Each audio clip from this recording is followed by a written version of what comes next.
It touched my heart when I look back those pictures. You can see from those slides, some face now not with us anymore, but some are still here, and the fight is still going on. So the next person I would like to introduce is one of our guests, the Honorable Congresswoman Judy Chu. She represents the 28th Congressional District, which include Pasadena and the West San Gabriel Valley of the Southern California. President Chu currently serves on the powerful House Ways and Means Committee and Small Business Committee. Please put your hands together to welcome Congresswoman Judy Chu.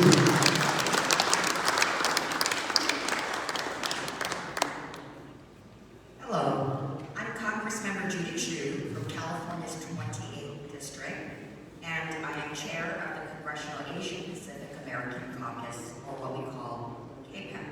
And I'm honored to be here to take part in the 30th anniversary of Vietnam Human Rights Day. Just 2 weeks ago, we also marked the 49th anniversary of the fall of Saigon, or Black April, which I was proud to commemorate with the Vietnamese American community in Southern California. On April 30th, 1975, the Republic of Vietnam was overthrown by communist forces, marking the end of the Vietnam War, which claimed the lives of as many as 250,000 South Vietnamese soldiers, 60,000 American soldiers, and countless innocent civilians throughout Southeast Asia. Since that time, hundreds of thousands of Vietnamese have resettled in the United States and now comprise the sixth largest immigrant group in the country. Many of them are refugees who resettled in this country because their families had allied with the United States or were forced to flee violence and genocide during the war. They have overcome these challenges and built vibrant communities across the country that contribute to the rich diversity of our nation. And they continue to show fierce commitment to the ideals of freedom and democracy as they speak out against human rights abuses in Vietnam and throughout the world. And so, as chair of the Congressional Asian Pacific Caucus, I'm honored to pay tribute to these incredible communities here in the U.S. during May, which is AA, Asian American, Native Hawaiian, Pacific Islander Heritage Month.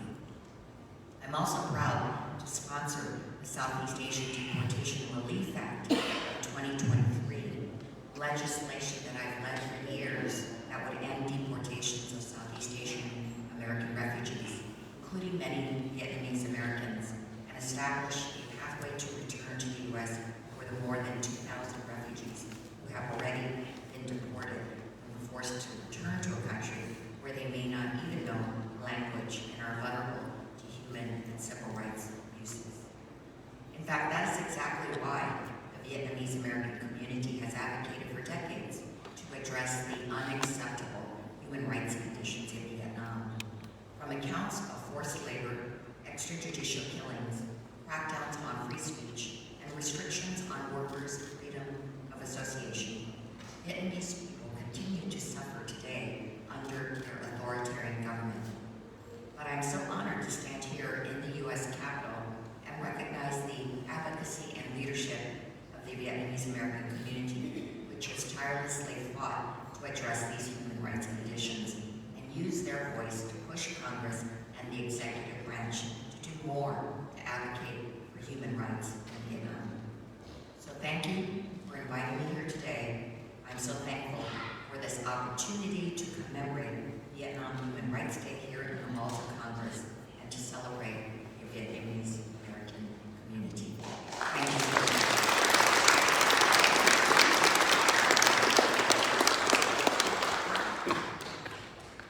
Thank you, Congressman. The next one, to me and to many people in this organization, this wonderful, I would say, lady is still young to me, not strange to us. I would like to introduce the Honorable Congresswoman Leslie Moore. Lovely. is a businesswoman and politician. In 1992, she became the first woman elected to the United States House of Representatives from the Commonwealth of Virginia. Congresswoman Byrne was the sponsor of resolution designated May 11, 1994 as Vietnam Human Rights Day. Once again, thank you.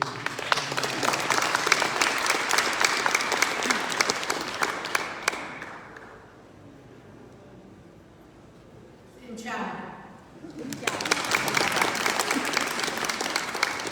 I'm so happy that after 30 years I've learned 2 words in Vietnamese. And I'm also happy to watch myself grow younger on these slides. Younger and younger. It has indeed been 30 years, although we started this in Virginia in 34 years ago. We were the first state in the United States to have recognized a Vietnam Human Rights Day. And that was Delegate Alan Mayer, who has since passed away. But I was a co-sponsor of that bill. So I've been at this for 34 years. And then when I went to Congress, Dr. Nguyen came to my office and he said, "You were so good the first time, let's do it again." So we reintroduced it, but at that time in Congress, to get a memorial or any kind of resolution, you had to get 218 signatures before they would put it on the floor. So we scurried around and we had, I think maybe 212, something like that, and we had 1 more week to go. And Dr. Nguyen came to my office and he said, "How can I help?" And I want you to focus on Dr. Nguyen, because without him, there would be no Vietnam Human Rights Day to celebrate. He has been the moving force behind this in making sure that the progression keeps moving. You know, in 30 years, I've seen a lot of promises from a lot of governments. And I would say this, that authoritarian governments do not give away power. We have to keep the pressure on every single day. That's what I've learned. Now, the first time I came forward and spoke to you, I said I would be with you until we got Vietnam human rights. I'm old. We've got to move this along. I am now 77 years old.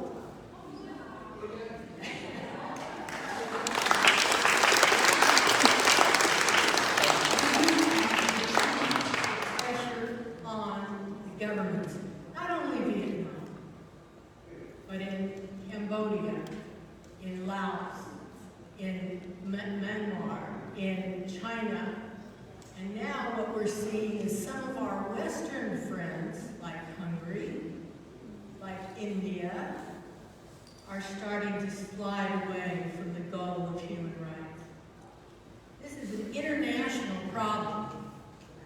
And I've, over the years, been a student of history, and what I've kind of come to realize is that authoritarian governments, be they communist or fascist, are afraid of their own people.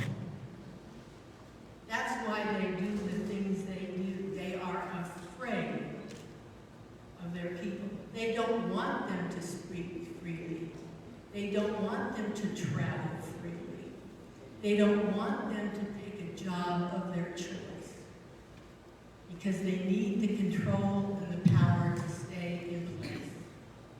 That's what it boils down to, regardless of the type of government they have. So it continues to be our job, and I'll keep doing it as long as you will. It continues to be our job to make sure we keep the pressure on every single government that is afraid of its own people. That's what this boils down to. Vietnamese communists are afraid to They're afraid of the religious. They're afraid of the trade unionists. They're afraid of the journalists. They're afraid of people who speak freely. So we must keep that pressure, that they know we're watching. So I will leave you with this thought, that it is worth fighting. It is worth fighting all of these. And for the entire international world, so that people can live free.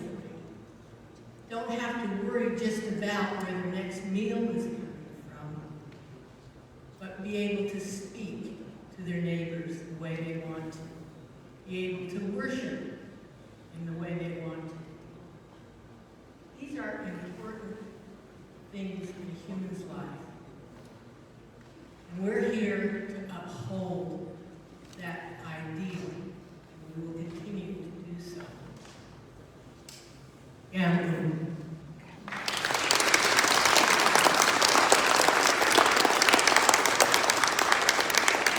this will be the honor would like to invite you back on the stage. Thank you, ma'am. Also, I would like to call up the family of Dr. Vũ Thế Tuấn Anh and the Dr. Quân Nguyễn. Please come up on the stage. So we would like to present some precious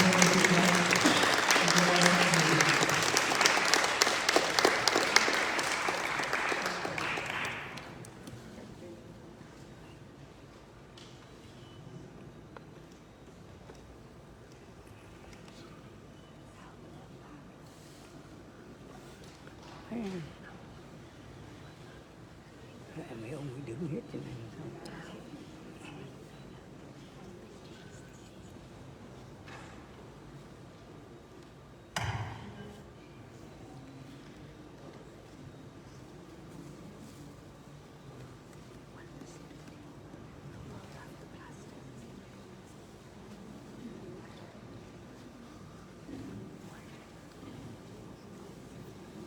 now, every day is Vietnam Human Rights Day at my house. Her visionary leadership and commitment to human rights led to the authoring of the H.R. 133 resolution, which culminated in the Public Law 103-298. This law not only commemorates Vietnam Human Rights Day, but also serves as a beacon of hope and a reminder of the ongoing struggle for human rights across the globe. I'm also grateful for the Vietnam Human Rights Day May 11th organization. Your unwavering dedication to raising awareness and advocating for human rights is nothing short of inspiring. I would like to specifically acknowledge Mr. Hung Pham, Chairman of the Board of Directors, for his strategic guidance and leadership. Mr. Ung Man Bui, Chairman of the Organizing Committee. Your tireless efforts in coordinating our activities have been crucial to our success. And Mr. Kevin Pham, President of the Vietnamese American Committee of Maryland, Virginia, and D.C. Your leadership and commitment have significantly contributed to our community's strength and cohesion. Each of you has played a pivotal role in not only today's recognition, but in the broader fight for justice and human rights. This award is a reflection of your collective spirit and dedication. Let us pledge to continue our fight for a free and democratic Vietnam. Thank you.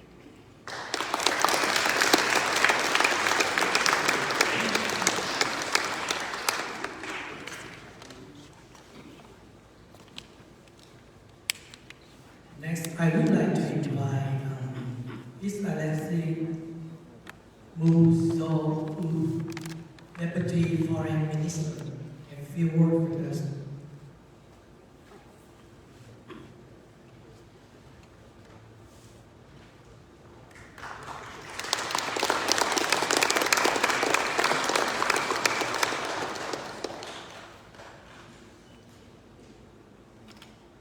Thank you very much for inviting me to have a chance to speak at this very important event, 30th anniversary of Commemoration of Vietnam. I don't want to repeat how much important it is to commemorate Commemoration Day, especially in the wake of deteriorating condition of human rights, not only in Vietnam, but also in other countries, including my country. I'm from Burma, Myanmar. And we shared with Vietnam the same geographical location in Southeast Asia, and the contemporary history, culture, and impact of the global powers competition in the region, especially our big neighboring countries. But we are always optimistic about development of the situation of democratic rights as well as human rights back in our country, while we are promoting them from afar. In that case, we also share our hope and future for better society with a better standard of human rights. Taking this opportunity, I would like to highlight the deteriorating situation of human rights in our country because of the military coup about 3 years ago. In the previous session of the Human Rights Council, the UN High Commissioner for Human Rights said, quote, "Human rights situation in Myanmar has morphed into a never-ending nightmare away from the spotlight of global politics. 3 years of military rule have inflicted and continue to inflict unbearable levels of suffering and cruelty on people in Myanmar. 3 years of military operations designed to repress, terrify, dehumanize, and destroy. The subversion of the people's right freely to elect their civilian leaders, crackdowns on all forms of opposition and dissent, total abuse of power and impunity. Development goes into free fall. Conflict proliferates. The human toll is mounting." Unquote. According to the UN Human Rights Myanmar, more than 4,600 people, including women and children, have been killed at the hands of the military since the military coup. The military used airstrikes that attributed hundreds of lives of civilians, including women and children. More than 20,000 opponents of the military are arrested and in detention, including members of parliament and members of the elected government. Systemic torture is used against political detainees in police stations, military interrogation centers, and in prisons. Over 85,000 homes were burned down or destroyed by military forces. Very recently, about 3 days ago, a military force killed 32 civilians in upper part of our country in cold blood, in daylight, without any reason. Almost 19 million people, which is more than 1/3 of total population in our country, need urgent humanitarian assistance. About half of population is below the poverty line, and 2.8 million people, which is about 5% of the total population of our country, are internally displaced because of the military operations. More than 1 million Rohingya people are still in the refugee camps, languished in the refugee camps in Bangladesh. This is the human rights and humanitarian situation in our country. We need more attention from the international community. Small countries like Vietnam and my country, Myanmar, also deserve international attention and proper assistance for promoting and protecting human rights in our countries. I believe today is one of the events, important events that would attract international and as well as the United States attention about what is going on at the other side of the global village. Thank you very much.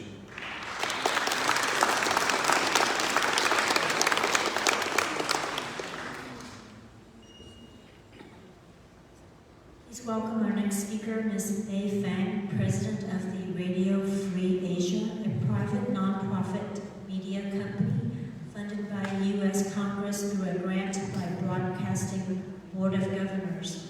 RFA act as a free press in countries without indigenous free press.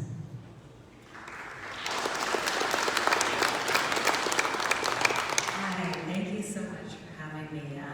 I'm Bei Fang, President and CEO of Radio Free Asia.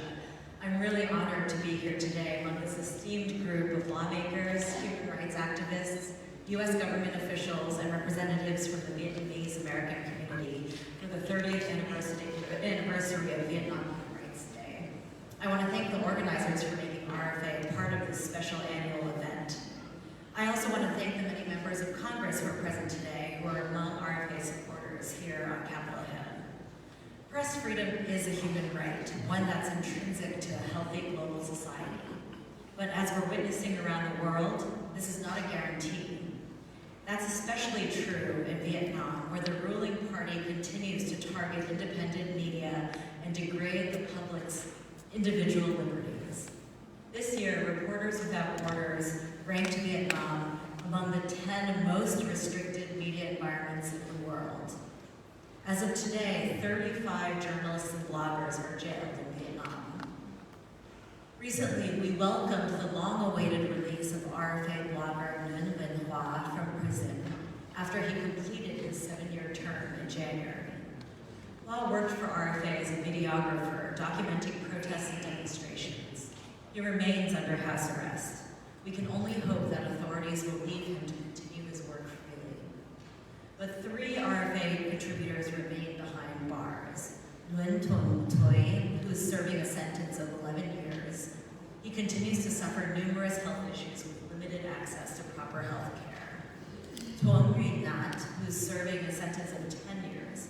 According to his friend, Nhat has been forced to work 8 hours a day under grueling conditions. And Nguyen Lan Tang, who is serving a sentence of 6 years. According to his wife, he's being psychologically abused and has experienced frequent harassment from other inmates. And only 2 months ago, yet another longtime RFA blogger, Nguyen Vu Bin, was arrested in Hanoi and is currently awaiting trial. These individuals are among the growing list of journalists worldwide who are targeted by authoritarian regimes in an effort to squelch free speech. Their treatment is unjust and unwarranted. But the Vietnamese regime's efforts have not stopped us from fulfilling our vital work. This past year, RFA Vietnamese produced breaking and exclusive reporting on such stories as the hundreds of Vietnamese nationals trafficked and forced to work at cyber scamming sites in Myanmar, which included some victims who had reached out to RFA directly for help, and the ongoing arbitrary arrests of political dissidents and activists amid the regime's internet crackdown. Most recently, RFA Vietnamese published an in-depth report on the arduous journey of Vietnamese asylum seekers crossing the U.S. border through Mexico in search of a better life. These stories and many others are what make RFA's work and independent journalism more widely so vital.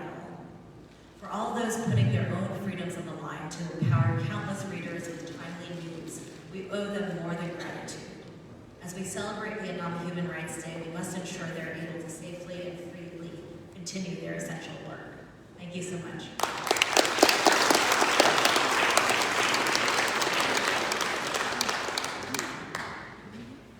you very much. And like I said, the fighting for democracy and freedom for Vietnam is happening around the world where the Vietnamese reside. So follow this, we have the special flag representative from Mr. Howie Tew is speaking on behalf of California Assembly Representative Trita. Represent the office of California State Assemblyman Trita and advise him on issues concerning human rights in Vietnam.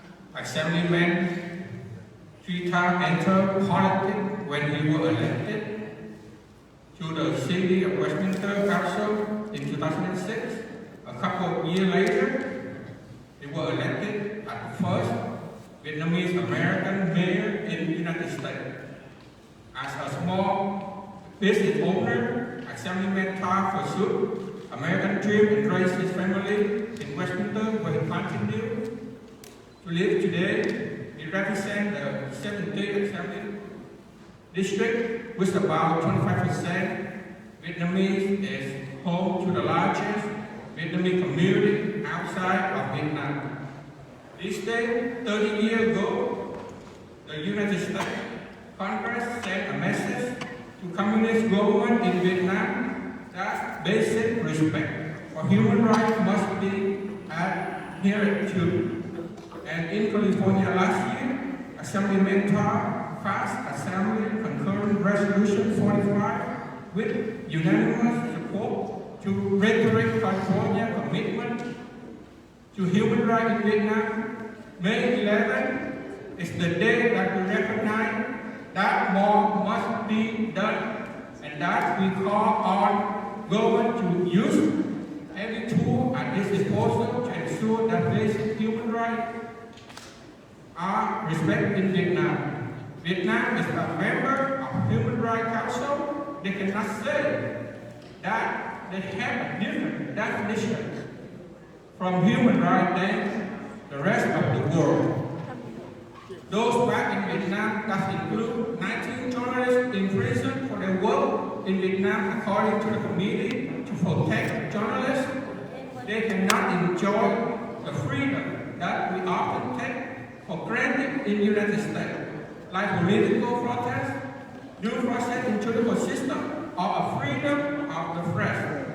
As we celebrate the freedom in the United States, we certainly recognize that in Vietnam, the reality is much different. I will end by saying that in California, we will continuously support for the struggle for Vietnam to raise their voice for human rights.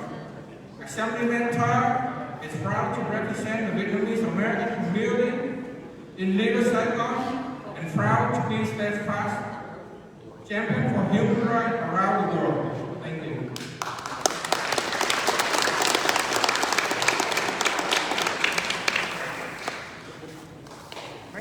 This is the ARC 45 passed last year today. The Assemblyman Tar Center Committee.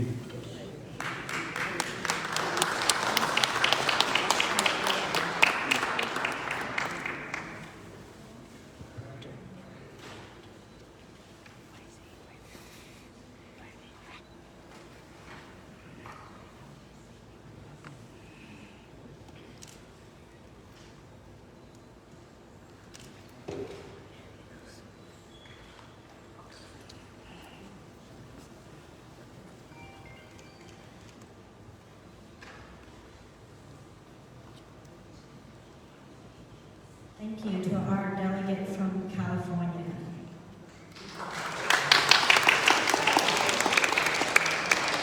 Next remarks from prominent leaders for human rights. Our Commissioner Stephen Schneck, Commissioner of the U.S. Commission on International Religious Freedom, USCIRF, Catholic advocate in public life for social justice, and retired academic political philosopher. Please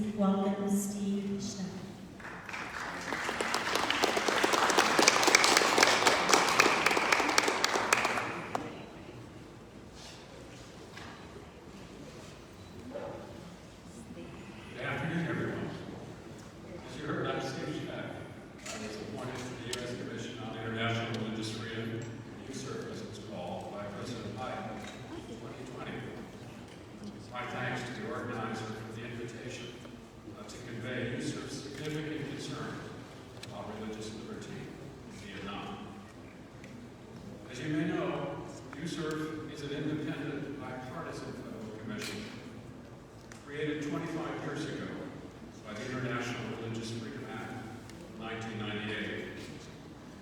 Our mandate is to monitor religious freedom abroad using international standards and to make policy recommendations to the United States President, the Secretary of State, and to Congress. Each year, USERF publishes an annual report assessing religious freedom conditions in countries that we determine to be among the worst violators on the globe. Since 2002, USERF has recommended Vietnam's designation as a country of particular concern, or CBC, our worst category, and to be included, and will be included again in that category. It was included again in that category in the most recent annual report in these reviews.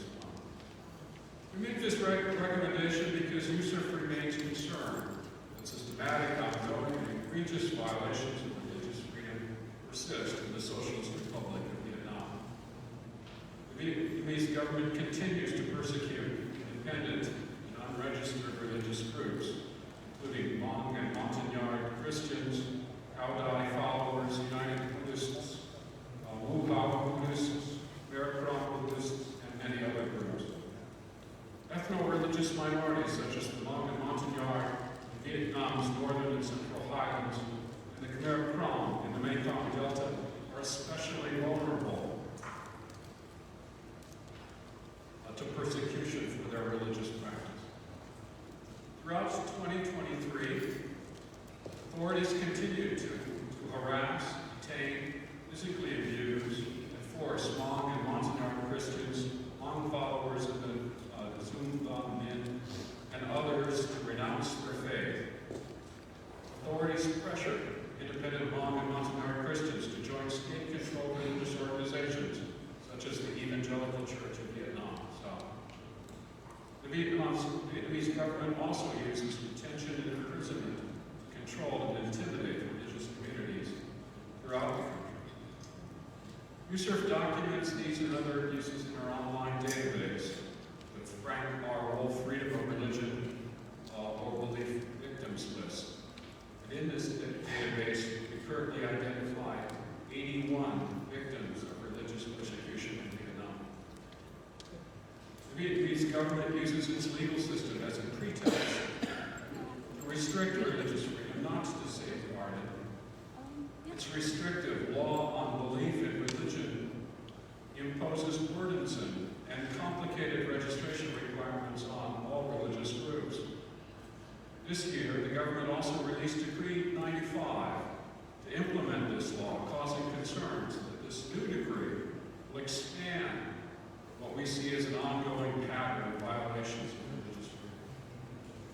While the United States and Vietnam have enjoyed a growing bilateral relationship in recent decades, this bilateral relationship is jeopardized when the Vietnamese government does not respect religious freedom. USERF, therefore, will continue to urge the U.S. government to prioritize religious freedom in its foreign policy toward Vietnam. Religious freedom and other human rights must be key components of any bilateral relationship with the United States. In closing, let me again thank our civil society partners for organizing this wonderful event. I'm deeply grateful for the inspiring work of these organizations, for all that they do in support of the cause of religious freedom in Vietnam. And I join all of you in looking forward to a day when all Vietnamese citizens can worship freely, safely, and without fear.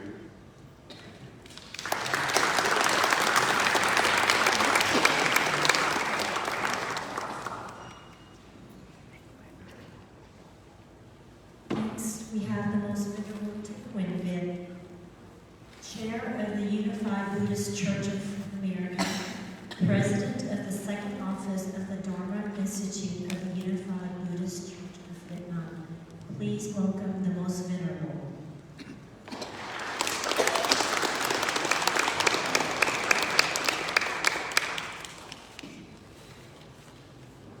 Good afternoon.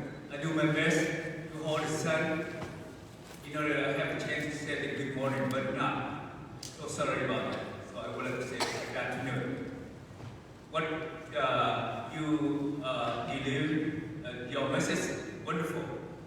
Share a lot of work, a lot of concern, a lot of love, and a lot of effort to maintain the human rights, especially the religious freedom for all people around the world, especially about those countries have no fundamental freedom, especially religious freedom.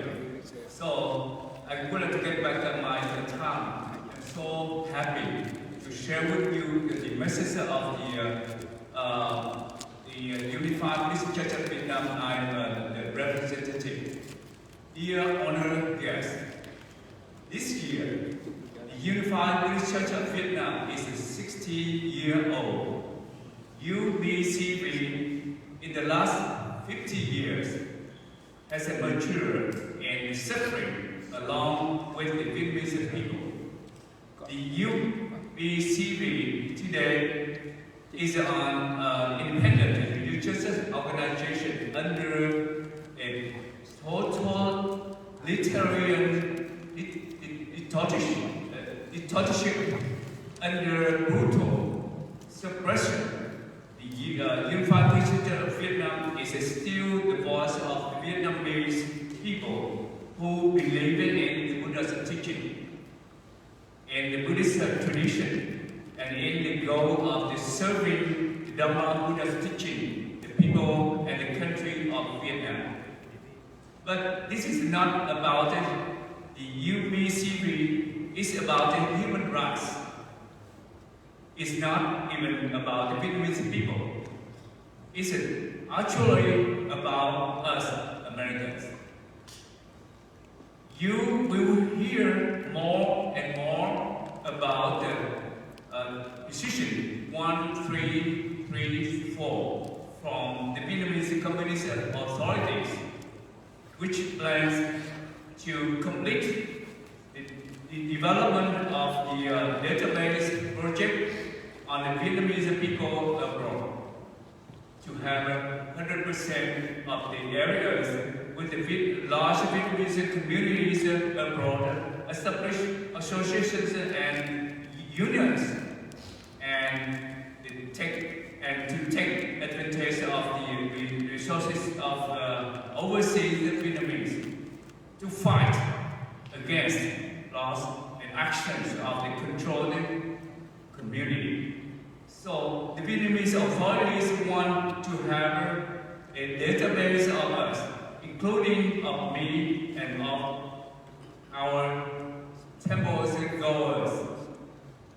They want to have their own religious associations to control our religious community, and they want to fight the exercise of our rights as a U.S. citizen. So, if I say something about the lack of religious freedom in Vietnam, I will be targeted for suppression using the same reason that they have used to put several hundreds of people in jail in Vietnam. They even have plans to set up police stations here in this country to stop me from teaching and speaking out. For too long, and for many of us, we have looked the other way because of convenience. In many humble opinions, it's no longer convenient to look the other way. If we are complacent, we may lose the same rights and freedoms that we have given up everything for. If we want to protect our freedom of religion and our human rights. We must have the people of Vietnam to have religious freedom and human rights. Thank you very much for your attention.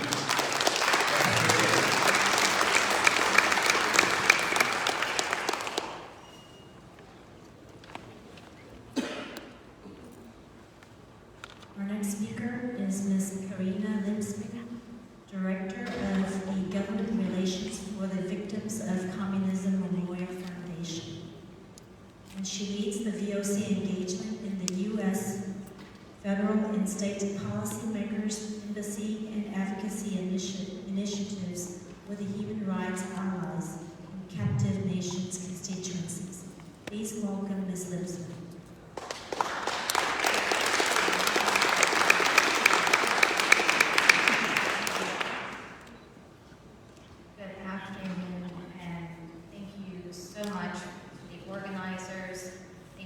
Advisory board for the invitation for us to speak, and thank you to all of you for being here today on this very special day.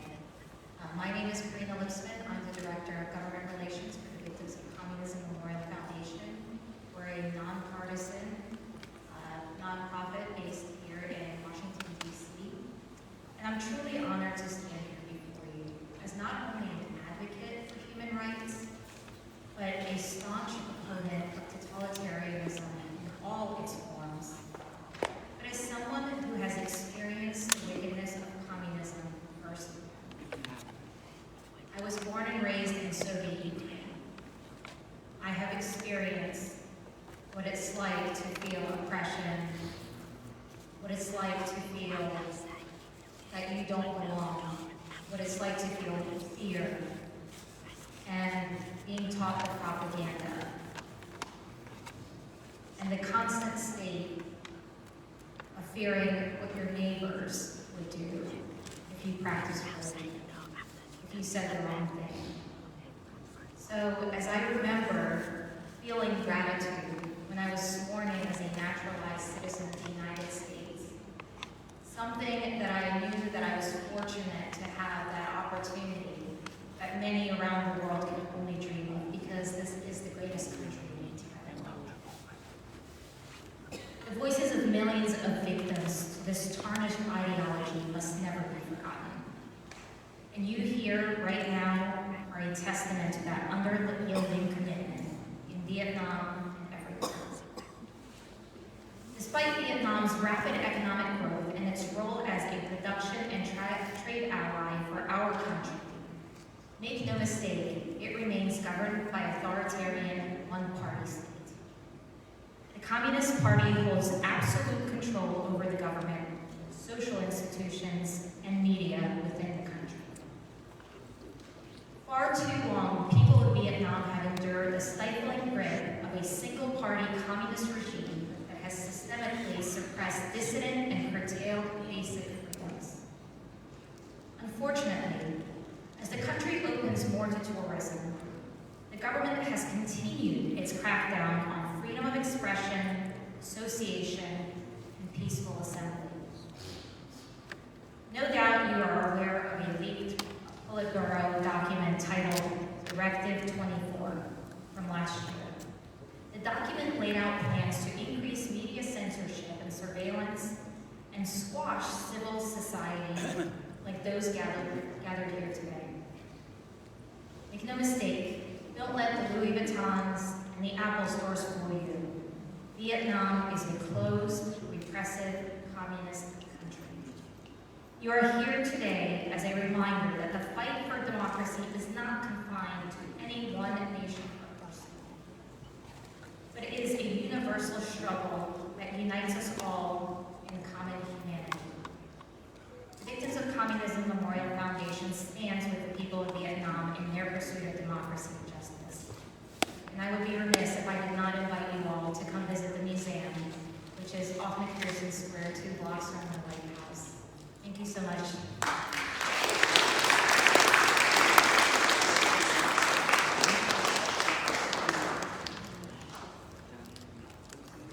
Next we have Ms. Anh Tu Vong, the manager of research and advocacy for the PIN Barley Freedom to Right Center leading PIN America's work on Southeast Asia.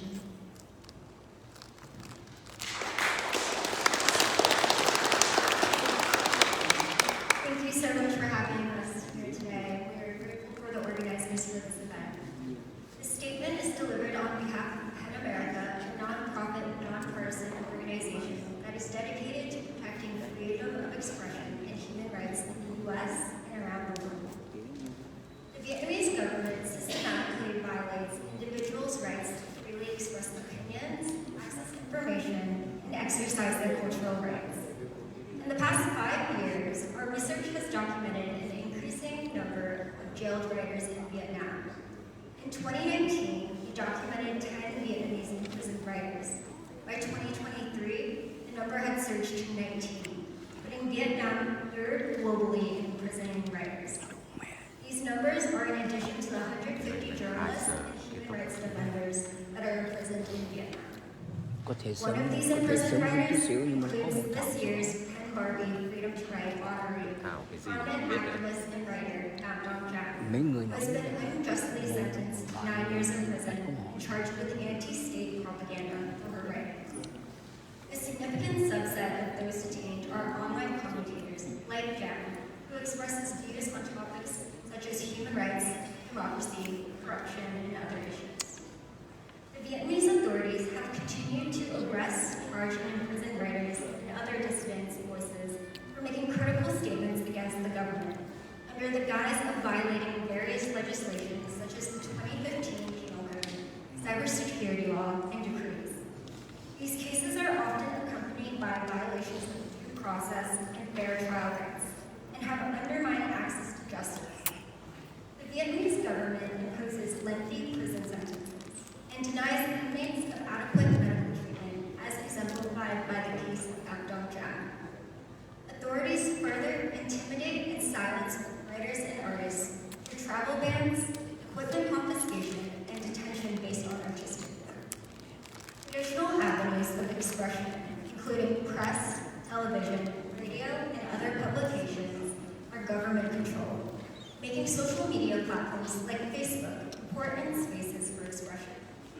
The Vietnamese laws that require global data storage and data handover jeopardizes writers' free expression by expanding the state's capacity for surveillance and censorship online. Dissenting voices face harassment by pro-government digital militias Force 47 and E47, known for doxing and mass reporting on platforms like Facebook and YouTube. Upholding free expression and human rights in Vietnam is imperative for shaping a future rooted in freedom, dignity, and equality, with writers, journalists, artists, and creatives serving as essential catalysts for imagining a better world and fostering solidarity across communities. That is why today we urge the U.S. government to urge the Vietnamese government to stop persecuting writers, journalists, artists, and activists like Nam Dong Jack for exercising their free expression, release them from prison, and unconditionally drop all charges. Pressure authorities to provide access to legal counsel and medical care pending their release. And lastly, pass the Vietnam Human Rights Act, H.R. 3172, in the House of Representatives, and introduce and pass the Senate again. Thank you so much.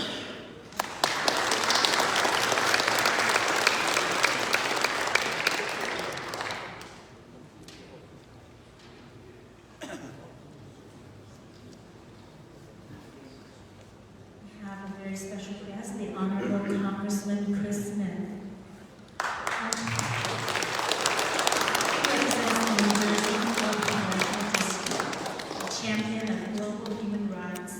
Congressman Smith is a senior member of the House Foreign Affairs Committee. He is the author of the Vietnam Human Rights Act, which has been passed 3 times in the House.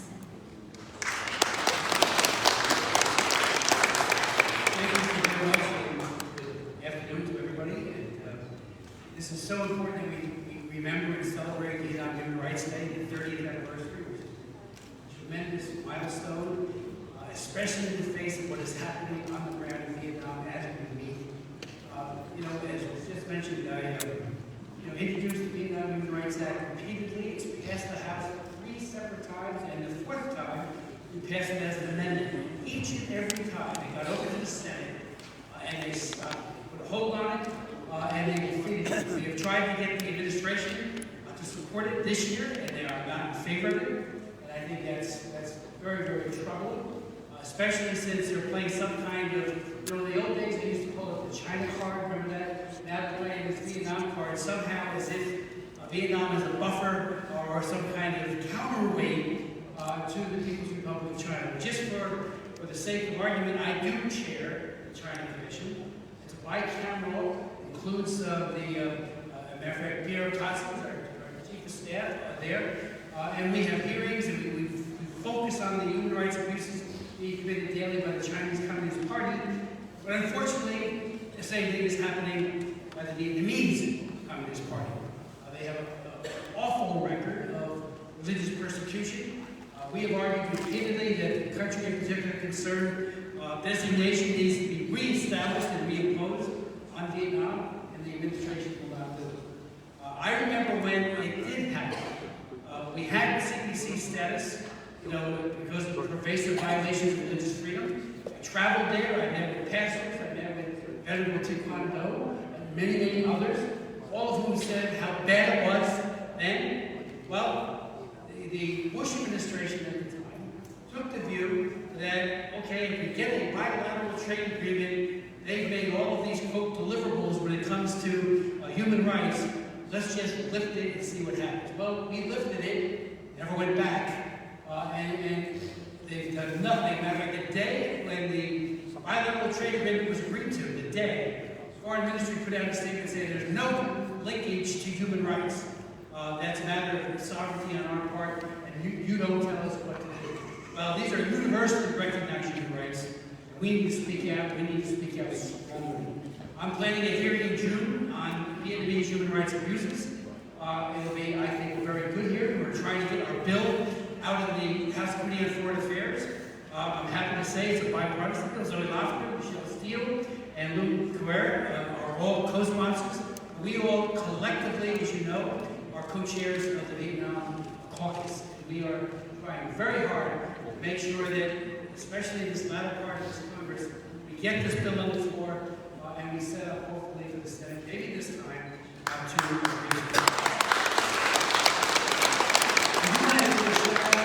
Thank you for all of your great work. Dr. Tom was also here. Back when the comprehensive plan of action was and Clinton was looking to get rid of it. He said, that's it, we're going to close it down. There were still 40,000 people that were in places like High Island, in Hong Kong, and elsewhere. So I chaired 4 hearings and said, of those 40,000 people, how many are true refugees? Because they had been all told that they're economic migrants, they're not true refugees. So I had 4 hearings, and we proved, and Dr. Tom proved beyond any reasonable doubt, that they had missed true refugees by the thousands, that they need to be re-interviewed to ensure that true refugees, well-founded fear of persecution, they could find safe haven in the United States. So I offered an amendment on the floor, bitterly contested by a number of people, including David Obey and others, who was then chairman of the Appropriations Committee. They said, oh, they got repatriation monitors.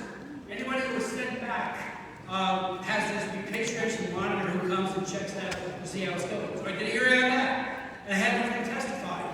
And frankly, he said, I asked him directly, what happens when the interview is done with the person who was forcibly repatriated? And I said, and who is with that person, that repatriation monitor? He said, the secret police. I said, who in their right mind is going to say, I'm suffering negative consequences, having been forcibly sent back, when you've got the secret police standing right there, and when the repatriation monitor leaves, there were about 7 of them at the time in the whole country, you have helped to pay for that.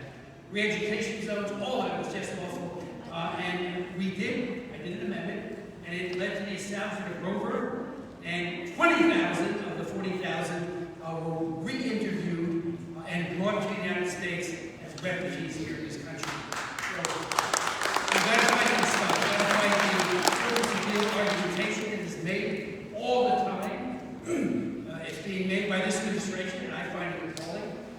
I'm tired of people looking at human rights like it's an asterisk on the paper.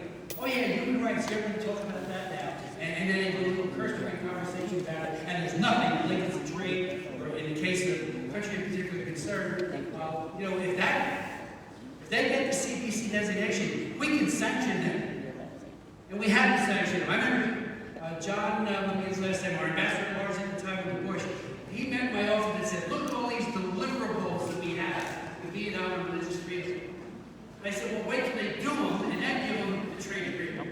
No, we'll get it all. We got none of it. So again, if you're going to be naive and just close your eyes, who suffers? The people of Vietnam suffer. They're great people. We need to stand in solidarity with them. And again, we're doing a hearing on human rights abuses in Vietnam in June. And they're all welcome. And we're going to do everything we can to shine a bright light and expose the terrible misdeeds being committed every day by the Vietnamese Communist Party, just like in China. Thank you.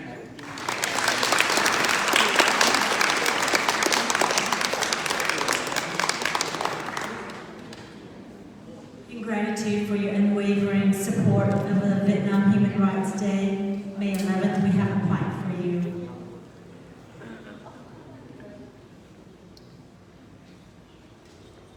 Thank you, Ms. Smith.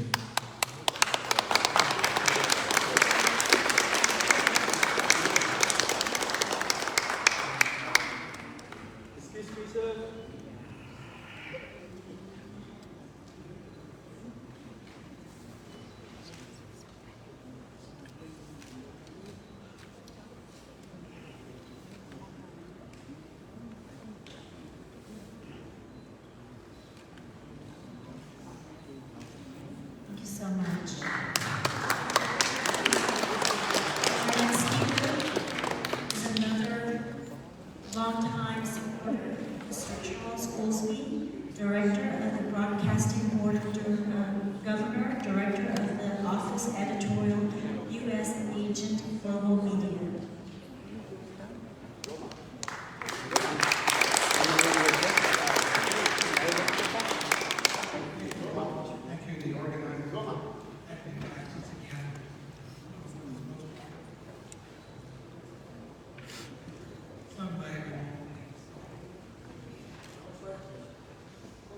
Voice of America is the largest U.S.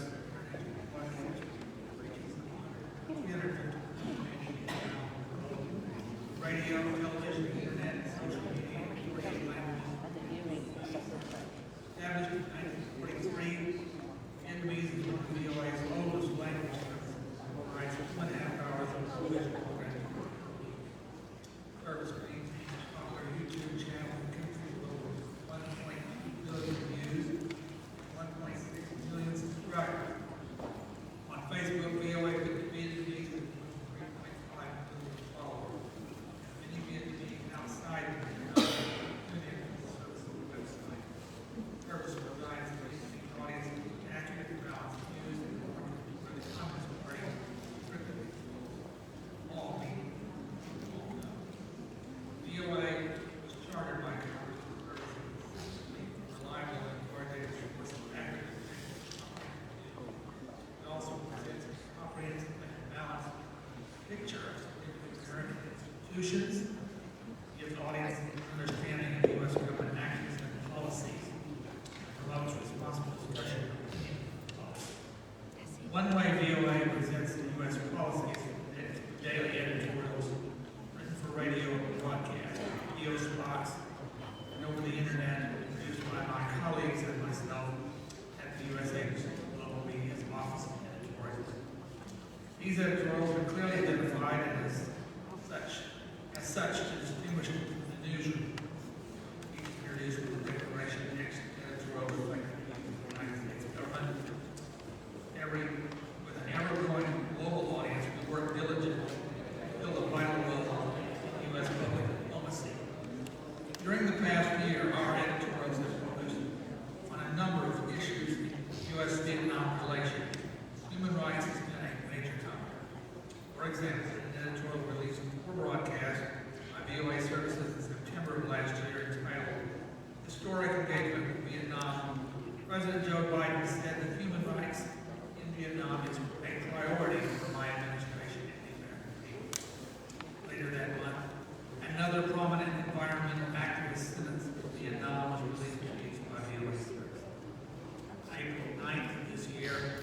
crackdown on ethnic and religious freedom advocates in Vietnam was released for broadcast. This editorial told the tragic story of numerous Christian and Buddhist clergy and believers sentenced to prison for practicing their faith. The editorial called on behalf of the United States government for their release. And Vietnam Human Rights Day 2024 was released on May 9th, or used by the services on May 11th. Gives an overview of human rights abuses in Vietnam and calls on Vietnamese authorities to release all prisoners of conscience and respect the basic human rights of the Vietnamese people. Over the years, the United States Office of Global Media, Office of Editorials has received many expressions of thanks from Vietnamese human rights activists for presentations of U.S. policy carried on VOA. Perhaps the most meaningful to us comes from Dr. Nguyen Van Quay, whose 1990 call for Vietnam's human rights, Vietnam's government to respect basic human rights, so much to inspire this annual event. He wrote, thanks to VOA, people know about the international community support for human rights, democracy, and true freedom in our country. USAGM's Office of Editorials takes very seriously our responsibility to tell America's story to the world, present U.S. policy, as well as bring a message of hope and support from the United States government to those struggling against repression, Vietnam, and around the world.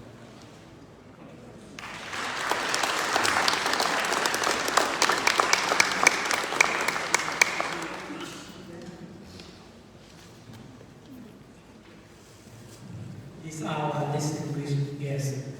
This person, to me and to many people in the same my generation, he's just like my big brother.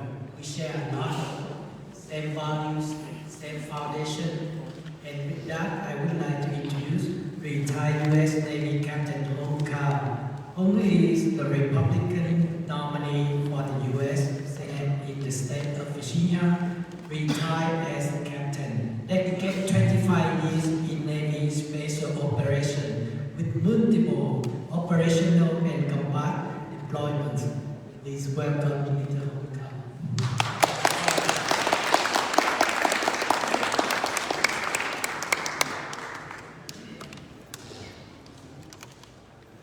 It's a little premature. I won't be the Republican nominee until a month from now. But thank you so much for your vote of confidence.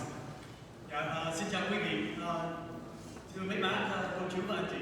Ladies and gentlemen, thank you so much for having me here today. We're here talking about independence, freedom, democracy, civil rights. But let's talk about the true root of the problem. It's communism. Communism is the scourge of the earth. Communism is what destroys countries and lives. Communism is what hates God.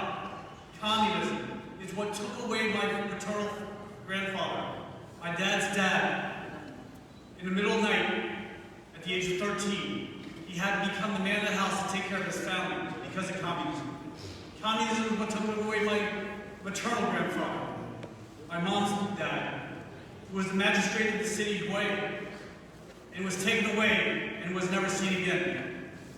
Communism is the root of all problems right now.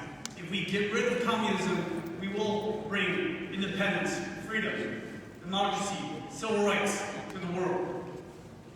The problem is, communism hides by many faces and many names, much like the devil. They go by Marxism, socialism, and today they call themselves equity. Communism is the problem of the world. And the only fight against that, the only bastion of hope in the world is the United States of America. But the problem is they've also infiltrated here. So as a veteran of the United States Navy, I came here and I grabbed onto the American dream and I fought for this country for 25 years in Iraq, Afghanistan, and Somalia. But when I looked around and I saw what happened to our country, I knew what was happening right underneath our noses. So one of the things I do in the military is I do threat assessments. I see where the enemy would come in. So if I was the enemy, what would I do? If I was the enemy and I wanted to attack America, I would weaken her first from within. I would sow seeds of discontent and discord so effectively that I wouldn't need a sneak attack in the middle of the night or paraglide into a concert. I would distract and confuse so even the most logical actions to protect the nation are labeled as racist or hateful. If I was the enemy, I would use emotion and headlines to manipulate the narrative. If I was the enemy, I would flood our borders with immigrants so tens of thousands of military-aged males can blend in and secure their foothold. If I was the enemy, I would turn the left against the right on social issues. If I was the enemy, I would turn educators against parents and vice versa. If I was the enemy, I would corrupt their language and threaten their livelihood if they spoke out against culture. If I was the enemy, I would normalize crime. If I was the enemy, I would weaken our military and make national pride akin to fascism.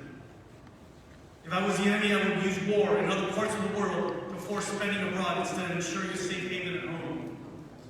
If I was the enemy, I would exploit a weak economy to continue supply chain issues, increasing our reliance on foreign entities in manufacturing and medication. If I was the enemy, I would use the last 3 years to cause confusion and chaos in Washington. If I was the enemy, I would sow division so deep we no longer recognize right from wrong. And then I would strike. I would hit at your largest cities. And I would turn the young youth against their parents. But the problem is, I would come to places where immigrants from communism, people who escaped communism, congregate. Because we recognize this problem. And we will fight back. Because here, we know what freedom is like and what the price of freedom is. Because here, we are Americans. And we will not stand up to communism. That is the scourge of the earth. This is why I'm running for U.S. Senate. Because I've seen this infiltrate our country. And I will not allow it to happen. I will fight it from the inside. Ladies and gentlemen, we are proud Americans. And we will stand up against communism. Thank you so much.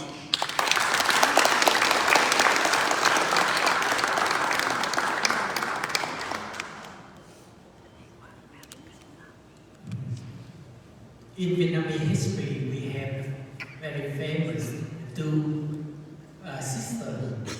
So the next person to me and to many people in our group is just like one of the descendants of the two sisters. I would like to introduce Miss Lin Nguyen. She is an attorney and an advocate for the advancement of religious freedom and human rights in Asia. Ms. Nguyen served as a counsel for the Vietnam Tribunal. She served as alternate counsel for the Uyghur Tribunal chaired by Sir Geoffrey Nice.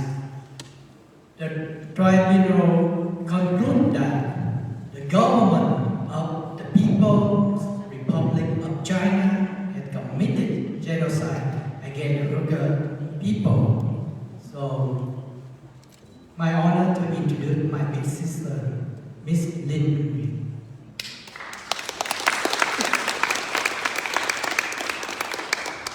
Thank you, Marvika. I want to start with the illusion of peace without justice and human rights is tyranny.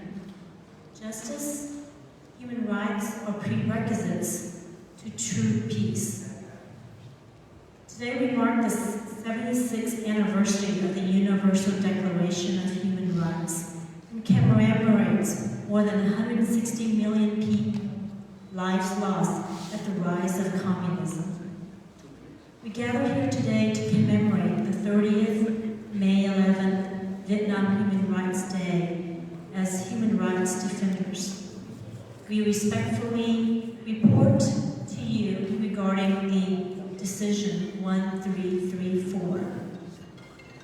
The Vietnamese regime recently promulgated Decision 1334, titled Developing Resources of Vietnamese People Overseas to Serve the Country's Development. Coordinated by the Ministry of Foreign Affairs, we believe that this is a sinister attempt to infiltrate and influence the Vietnamese Americans with illegal and malign deeds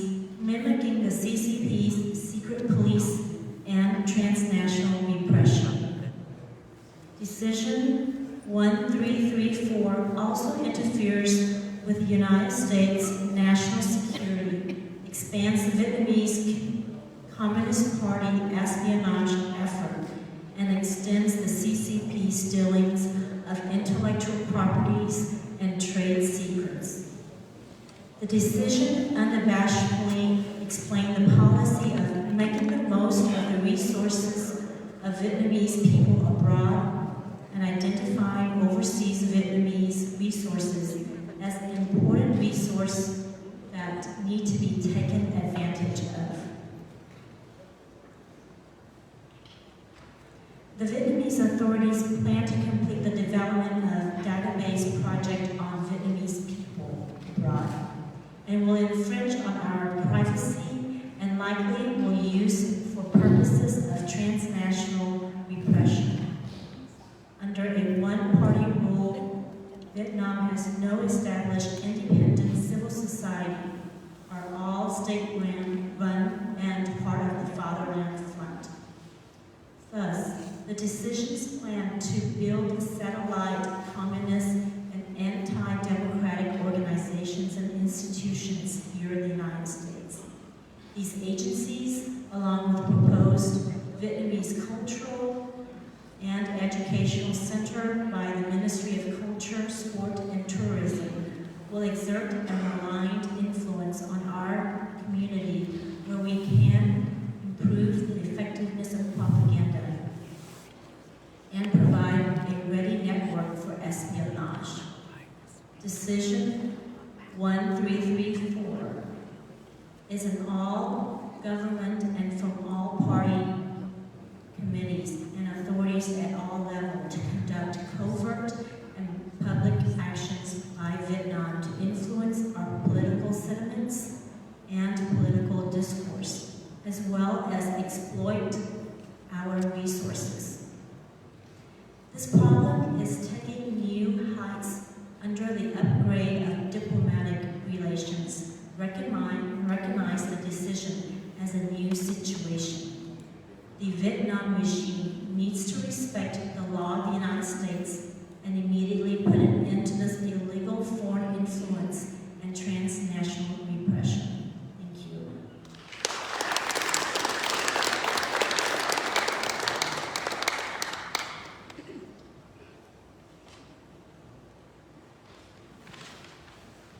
Next, I would like to introduce Professor Sanil. He has been a keen observer and China expert, particularly in human rights and religious freedom. He's the Vice President of Global Service to the Center for Critiquing the CCP, founder of the Washington Forum and Asian Outreach Director of International Committee for Human Rights and Religious Freedom.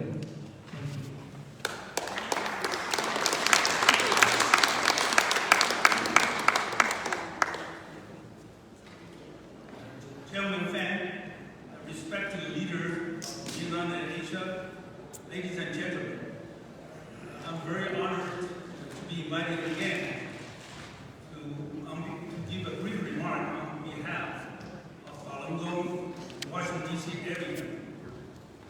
I want to commend Chairman Fan and the leaders to provide this platform of gathering for fighting for freedoms and human rights in Vietnam, China, and ethnic minority groups. I have been a Falun Gong practitioner for 27 years.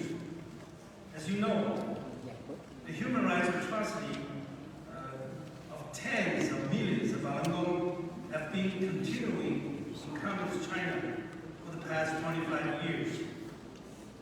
CCP's crime includes more than 100 different types of torture methods, sexual abuses, psychiatric treatments, long jail sentences, killings, and even forced organ harvesting. There are more than 80,000 reported cases of inhuman treatments and involve more than 81,000 of individual perpetrators of CCP, which we have recently submitted a list to the FBI and to other governments An UN report stated that Falun Gong prisoner of conscience amounts to 2/3, 65%, of victims of alleged torture in China. Authorities estimated about 500,000 Falun Gong practitioners were detained across China at most time in the past. Several millions died from persecution and organ harvesting. Millions of families got broken and faced with hardship. The persecution of Falun Gong is the largest and most brutal human rights atrocity in Chinese history of 5,000 years. The former Assistant Secretary of Democracy, Human Rights and Labor, Dr. Bob Destro, he said that the persecution of Falun Gong is an ongoing genocide committed by Chinese Communist Party. One of the highest crimes of CCP is to murder by demand of Falun Gong for their organs for sale. There have been more than 900 Chinese military and civilian hospitals and more than 9,000 surgeons across China conducting forced organ harvesting crime. Collectively, they perform on the average, more than 300 organ harvesting each and every day, more than 100,000. I also want to share with you an encouraging news that in the past 20 years, there's massive grassroots movement in China called Tuidang movement, worthy of your attention, which means hundreds of millions of Chinese citizens dare to step up, say no to CCP, and choose to cut their tie with Communist Party and affiliations. The grassroots withdrawals from CCP continues to grow since 2004 to 100 million, 200 million, 300 million, 400 million in 2022, to today, 430 million courageous Chinese cut time on CCP, which is more than the population of our country here. And doing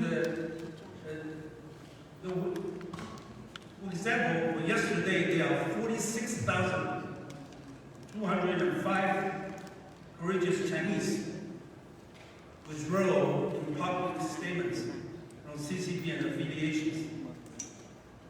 During these 3-hour events at the Congress, there will be about 6,000 courageous Chinese awaken to their conscience and quit the CCP.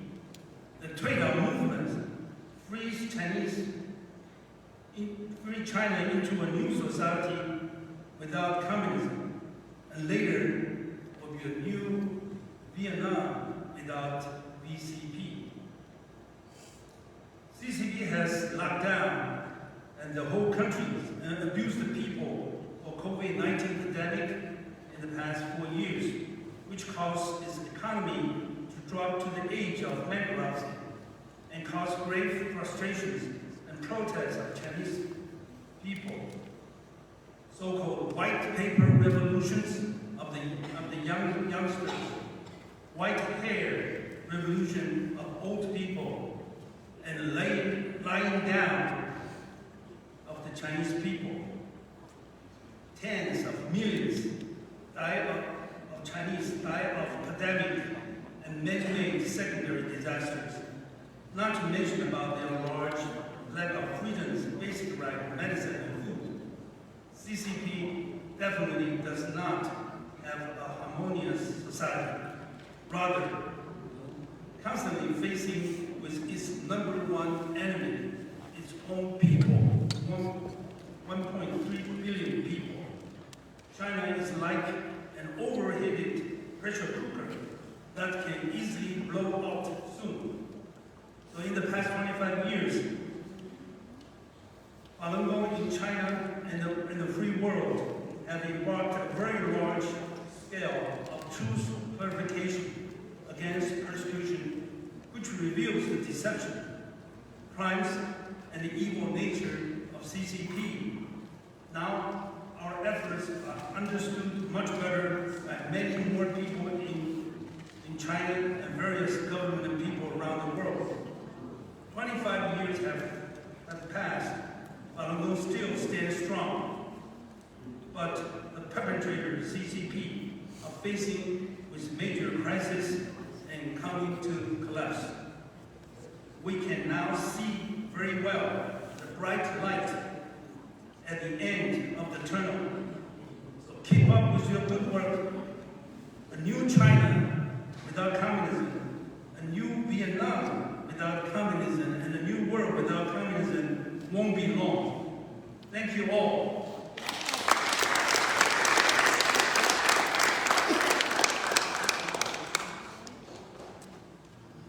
Thank you for your hopeful words. And a fellow Vietnamese, Mr. Dang Linh Mai, a former prisoner of conscience and lawyer in Vietnam. He has defended a number of political cases. In 2018, he provided legal defense for rights advocate Lê Đình Long, as well as peaceful demonstrators arrested during the protests swept in Vietnam in June 2018. Please welcome Mr. Dang Linh Mai.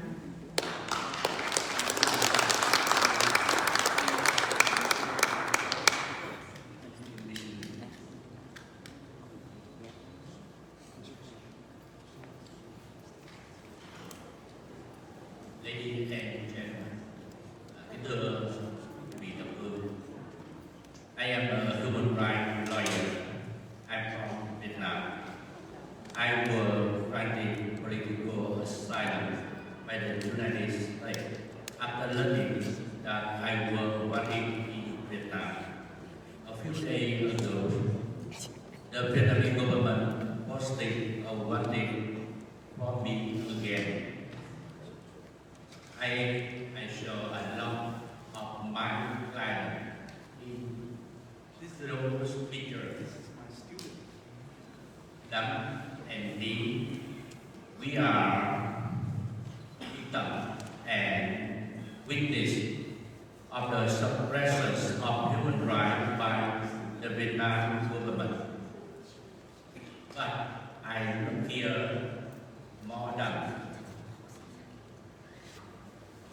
However, I will not say anything more about the current situations of human rights expressions in Vietnam, because I believe you already have too much information about it. Therefore, I would like to share with you with just one thing which I believe will be effective in improving human rights in Vietnam. We know that Vietnam is looking to the United States government to have support many other economic and defense benefits to enhance Vietnam's position in the region. I think if the United States government trade those benefits with the request to change policies and laws to have improved human rights in Vietnam. Just one thing, repeal of unfair criminal laws. Request the Vietnam government to abolish Article 109, 160, 170, 180, and 331 of the Penal Code. Abolishing unjust law is also a measure to resolve the case of political prisoners. Because if the law accusing them is annulled, they are no longer criminals, so it is natural to release them. I think require the Vietnam government to adjust policies and law before the United provide economic and demand benefits. If not, then I fear that the benefits that the United States bring to Vietnam will only have strengthened the power of the Communist Party as well as strengthened the government determination to oppress the people of the country. Thank you.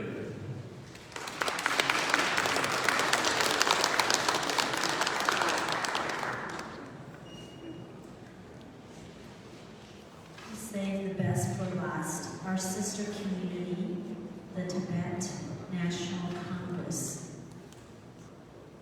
Dicky Thomasang is the General Secretary of the Tibetan National Congress of New York and New Jersey.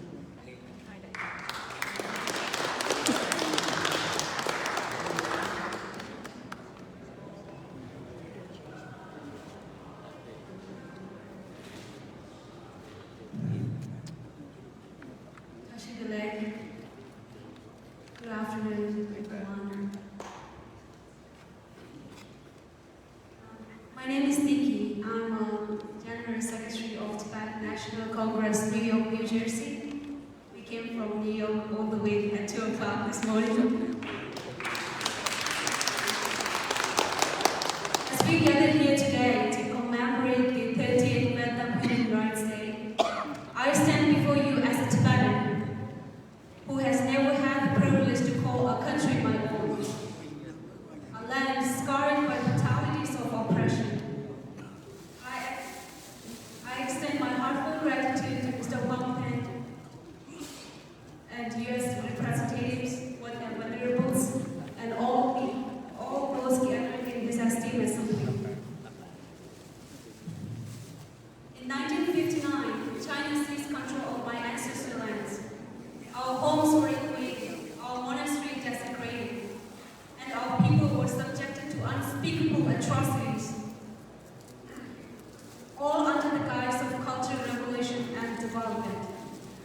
But let us ask ourselves, was it truly for progress or merely a passage to eternity? Today, the evils of our suffering persist under the iron grip of Xi Jinping's government, relentlessly pursuing the agenda of industrialization at the expense of human lives and heritage. The construction of Beijing's 13th power station, hydropower project on the Dichu River threatens to obliterate the livelihood of naked villages and ancient monasteries dating back to the 13th century. This is not development. It is destruction in the name of progress. Furthermore, the cultural genocide perpetrated by Xi Jinping's regimes knows no bounds.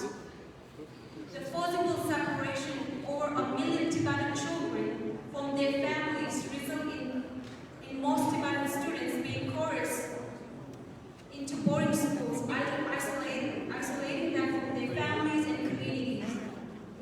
Within these institutions, mentoring is emphasized.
you so much.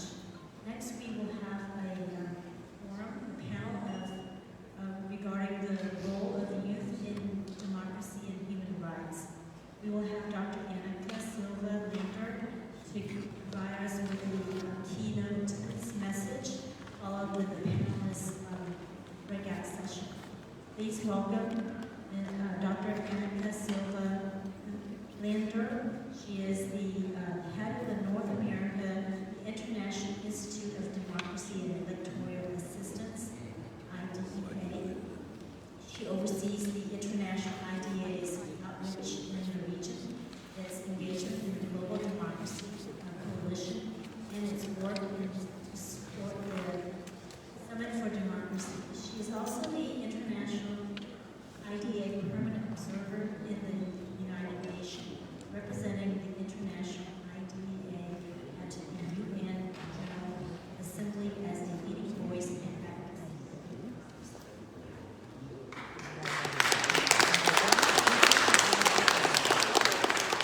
Thank you so much for inviting me to speak here today and allowing me to speak for this great panel that we follow. I wanted in particular to thank David Tran and the Alliance for announcing this happened. For those of you who don't know, International IDEA, the organization that I represent, is an intergovernmental think-and-do organization founded in 1995 with 35 member states, with a mandate to strengthen and advance democracy worldwide.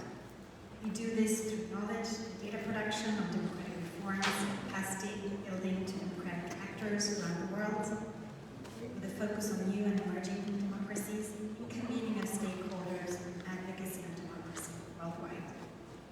We work across a number of different areas: democracy building, for example, electoral integrity, inclusive political participation and representation, democracy assessment, constitution building, climate change and democracy, and technology and democracy.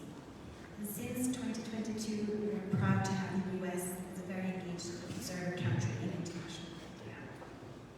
In 2021, the International IDEA and other democracy organizations convened the Global Democracy Coalition. It's a coalition that has now grown to more than 120 democracy organizations from around the world committed to advance and protect democracy globally. And the Alliance for Vietnam's Democracy is an active member, and it's also on the steering group of the GDC. This coalition was formed at a pivotal moment for democracy, a time when alliances and champions for democracy across sectors and countries are desperately needed. Democracy thrives in collaboration, and our coalition is dedicated to uniting organizations worldwide to build, protect, and advance democratic values. By enriching the Summits for Democracy and other global democracy fora with diverse voices from both civil society and other sectors, we are fostering a global movement that learns from and supports each other in advancing democracy worldwide. The Global Democracy Coalition is all the more important because, as you all know, in recent years we've seen a troubling trend: a steady erosion of democratic norms and institutions on a global scale. Reports from democracy organizations, including my own, all echo the same alarming message. Democracy, the very cornerstone of freedom and fairness, is under threat. We witness the weakening of institutions, restrictions on civil liberties, and increasing authoritarianism all around the world.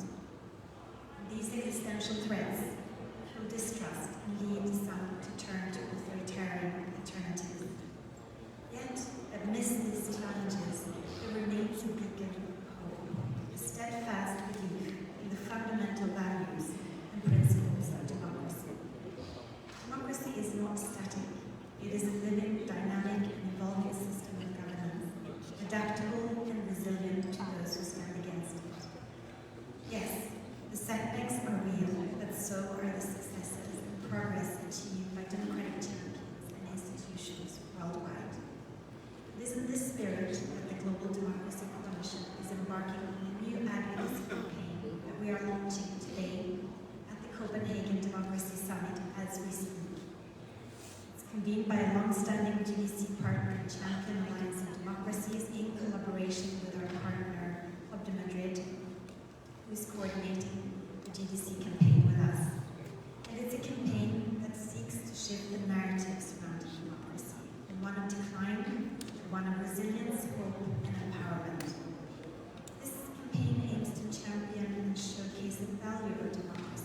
foster a sense of democratic optimism.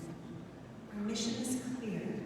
Collectively, we will show the invaluable contributions of democratic systems, actors, and institutions to society, how democracy fosters participation, protects rights, and also promotes progress in other areas, such as health, education, the economy, climate change, and even peace building. Our campaign coincides with key multilateral global events focusing on youth in 2024 that we aim to influence and inspire. The third Summit for Democracy, which was held in March, and the United Nations Summit of the Future in September. Today, we launched this campaign with a focus on young people. Young people are the driving force behind the future of democracy, bringing fresh perspectives, energy, and innovative solutions to the table.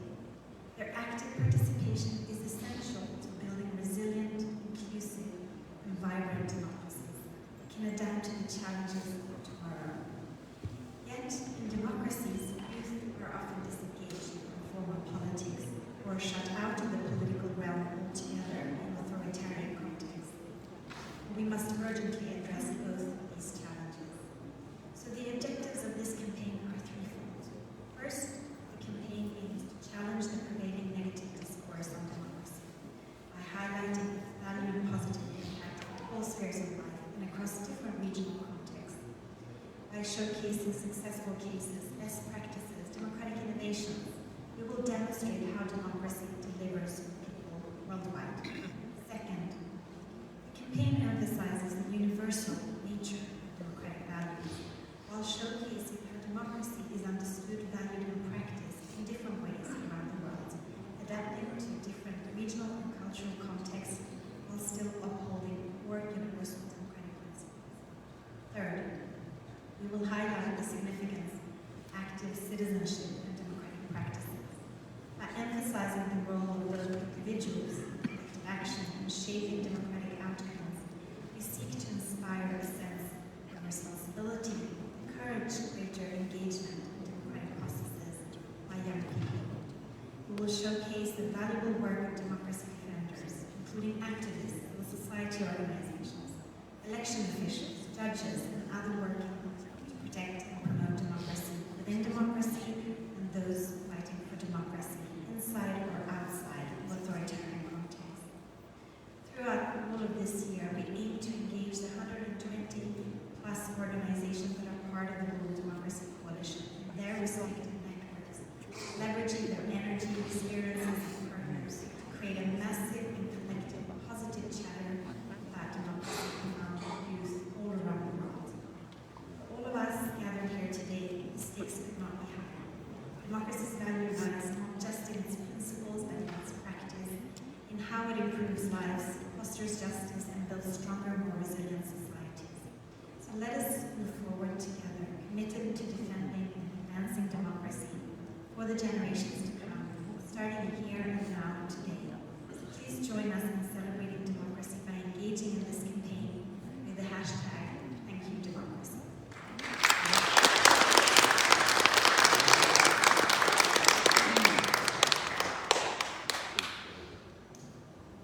I'd like to introduce a very dear friend and brother, Mr. Man Vika, Executive Director, founder of VietTune, Principal and Teacher of Taiwan Vietnamese Language School, member of the Executive Board of the Republic of Vietnam Next Generation, member of the Steering Committee of the Alliance for Vietnam's Democracy.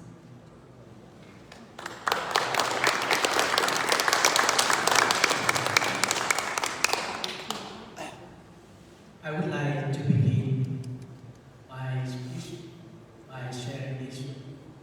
We hold this truth to be self-evident that all men are created equal, that they are endowed by their Creator with certain unalienable rights, that among these are life, liberty, and the pursuit of happiness.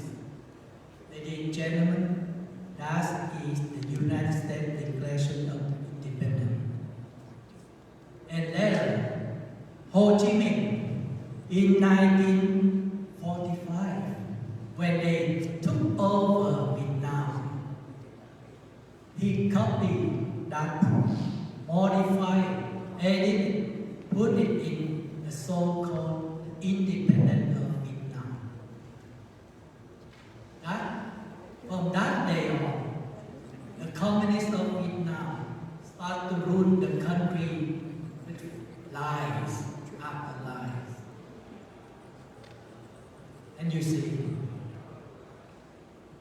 every people, we have the basic right, the human right. When we still inside our mom, we already have that right. And the human rights, nobody can take it away. Nobody can give that to us. Because the human rights, our rights. From that rights, we build up society. We build up today and the future. I would like to say a little bit in Vietnamese. Because this forum, we would like to dedicate for the Vietnamese human rights in Vietnam.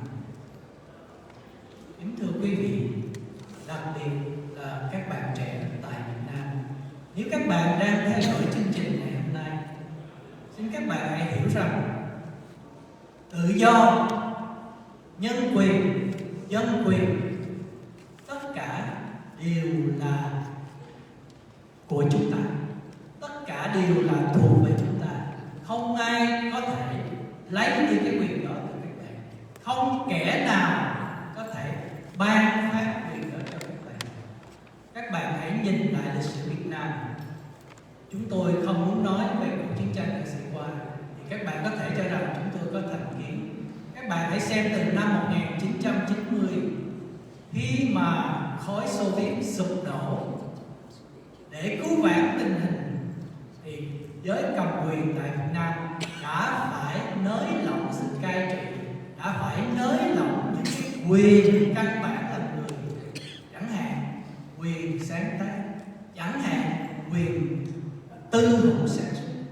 Tất cả các quyền đó bắt đầu được nhà cầm quyền cộng sản nới lỏng ra, thì các bạn thấy điều gì? Rất hiển nhiên, xã hội mà các bạn đang nghe cộng sản phô trương là đổi mới, là sang giàu, bởi vì những cái đổi mới đó, cái mà họ gọi là đổi mới, cái mà họ release, những cái thay đổi, những cái quyền đó đưa vào trở lại tay con người, thì con người mới phát triển được.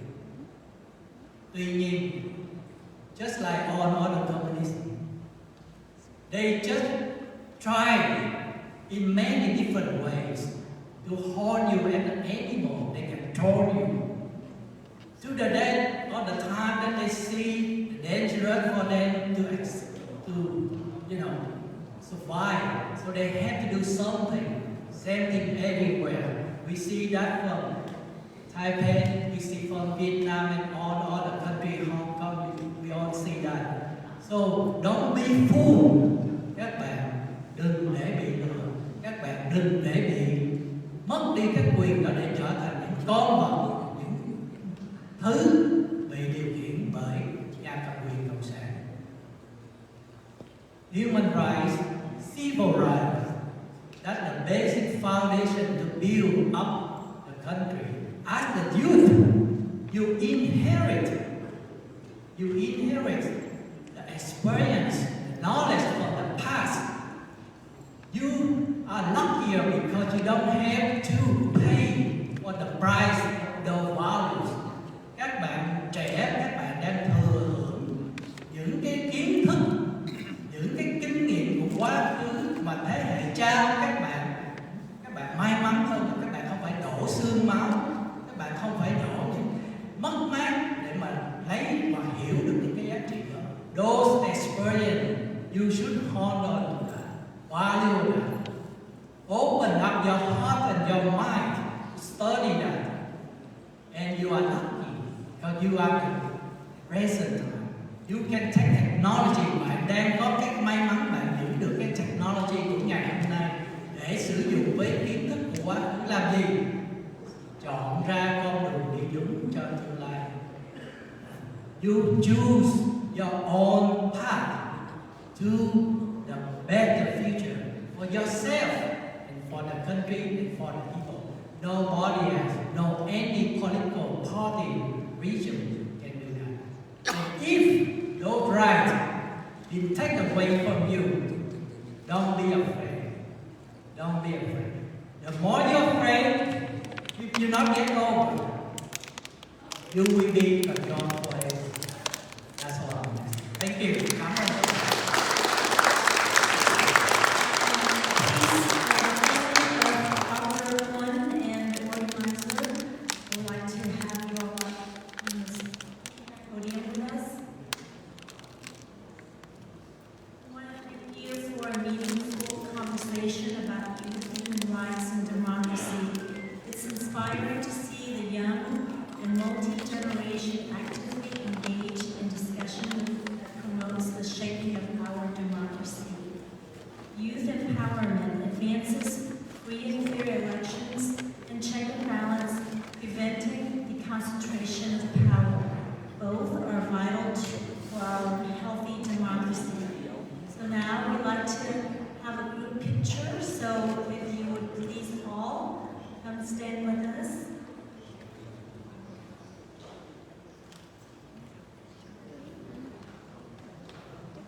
Yes, now we would like to invite all of our speakers and our participants and everyone that has supported us throughout the years. This is our 30th commemoration and we'd like to have a good picture of everyone.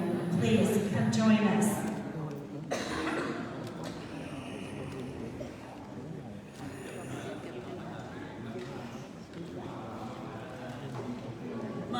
Xin quý vị xin mời mọi quý vị đến để chụp hình chung kỷ niệm 30 năm của ngày nhân quyền cho Việt Nam. Lên chụp hình. Lên chụp hình. Hả? Đi lên hết để 10 năm sau người mấy đứa trẻ tới.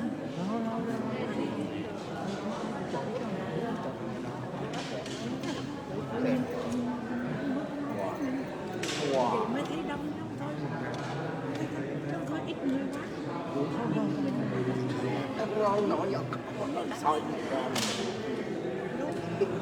Đó, chị Loan, lên đi nhìn cho đông. Thôi chụp đi quá. Đi. Chị lên rồi, ông lên đi đó, đi ông đi kìa. Đi. Qua rồi. Chị dây cái chân đất chị dây nè.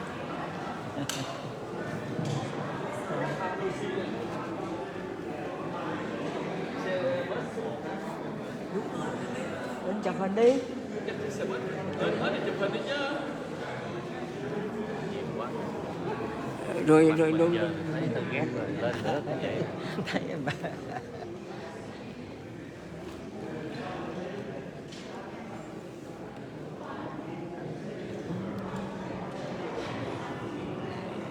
Dạ đúng rồi, tại vì mình còn quay mà.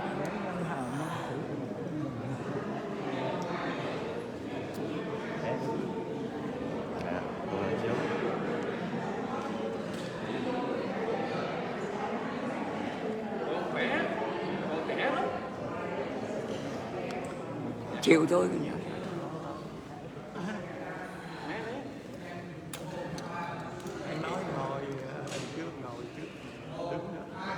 Nó chưa.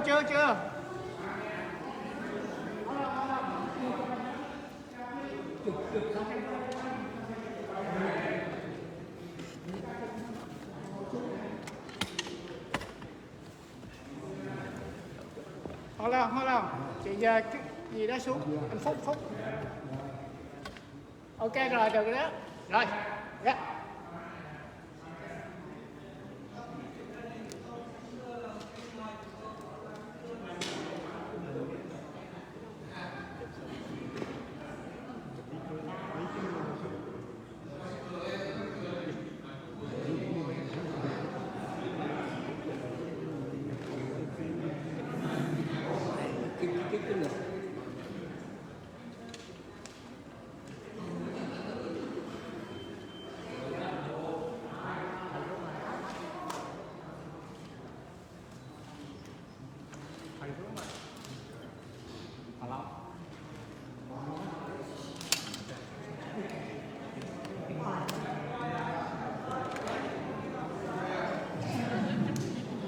Mình kéo ngồi xuống tí xíu rồi nó quay.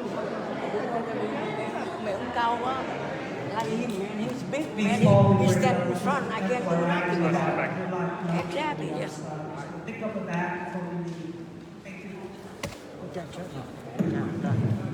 Quý vị, chúng tôi có đồ ăn ở bên ngoài, xin quý vị đi ngang thì lấy một bình đồ ăn. Quý vị, chúng tôi mời ban tổ chức đứng lại để chụp một tấm hình của ban tổ chức.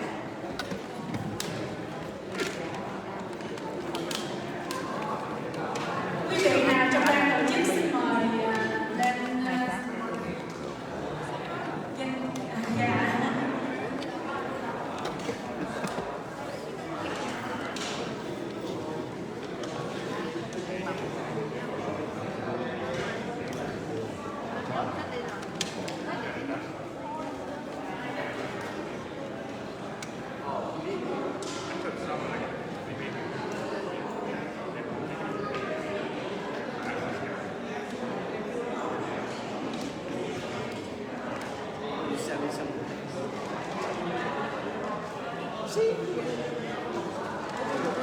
They did the same thing to me. I got a picture. Send. Chỉ giờ. Tên như thế nào vậy?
Chưa có, đâu có đâu.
Xong rồi